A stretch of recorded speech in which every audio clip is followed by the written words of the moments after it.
नमस्कार, मी निलेश वसावे। 4 तारखेच्या मुंबई येथे आझाद मैदानावर जे महामोर्चाचे आयोजन केलं होतं माननीय हरिभाऊ राठोड यांच्या नेतृत्वात, या मोर्चासाठी सहभागी होण्यासाठी नंदुरबारचे प्रशिक्षणार्थी हे जास्तीत जास्त संख्येने उपस्थित राहिले। बेरोजगारीचे प्रश्न हे नंदुरबार जिल्ह्यात जास्तीत जास्त असल्या कारणाने त्या ठिकाणी सुद्धा आझाद मैदानावर नंदुरबारचे प्रशिक्षणार्थी हे जास्तीत जास्त संख्येने उपस्थित राहिले व त्यांची उपस्थिती बघूनच आपल्याला कळेल की नंदुरबार जिल्ह्यातील युवा प्रशिक्षणार्थींना या प्रशिक्षणाची किती महत्त्वाचं आहे व या प्रशिक्षणार्थीद्वारे त्यांचे जे मागणे आहे कंत्राटी तत्वाचे की त्यांना पुढच्या कालावधी ह्या कंत्राटी तत्वावर नियुक्ती करण्यात यावी व त्यांचा कालावधी वाढवण्यात यावा, हे जे त्यांचे मागणे आहे हे मुंबई मोर्चात सहभागी घेऊन या उद्देशाने ते मुंबई मोर्चात सहभागी झाले व शासनाकडे हे हाक मारत की आमचा कालावधी पूर्ण होण्यात आला आहे आणि पूर्ण कालावधी पूर्ण झाल्यानंतर आम्हाला या शासनाने हे जे रोजगाराची संधी दिली आहे ही कायमस्वरूपी त्यांना ती संधी प्राप्त राहायला पाहिजे व कायमस्वरूपी त्या ठिकाणी त्यांना ते कार्यरत राहायला पाहिजे, जेणेकरून त्यांच्या हातातून रोजगार जाता कामा नये। नंदुरबारच्या प्रशिक्षणार्थ्यांच्या आझाद मैदानावर आगमनचा व्हिडिओ हा पुढीलप्रमाणे आहे।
काल सकाळी 7 वाजे निर्णय आले आहेत।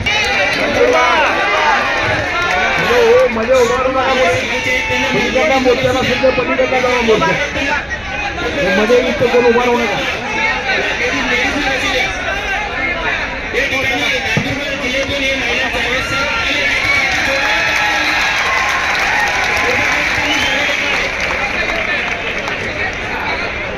मध्ये अंतर ठेवू नका, आपण मानले जातो सर्वात जास्त या ठिकाणी शिस्त राहिलेले आहेत, त्यांचं मनापासून स्वागत करतो। पूर्ण करून त्यांना जागा द्यावा महिलांना।